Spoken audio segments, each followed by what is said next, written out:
Hello everyone, how are you doing? This is MD Tech here for another quick tutorial. In today's tutorial, I'm going to show you just how to change or modify your avatar on your Instagram profile.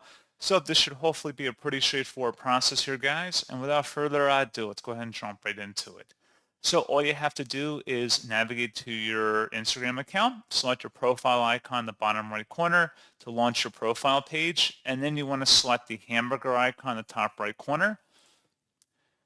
And now select the account center. Select your profiles up at the top, and then select your profile again.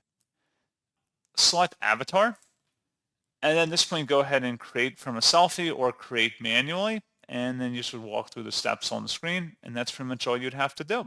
So pretty straightforward process on that, guys, and as always, thank you for watching. I do hope that I was able to help you out, and I do look forward to catching you all in the next tutorial. Goodbye.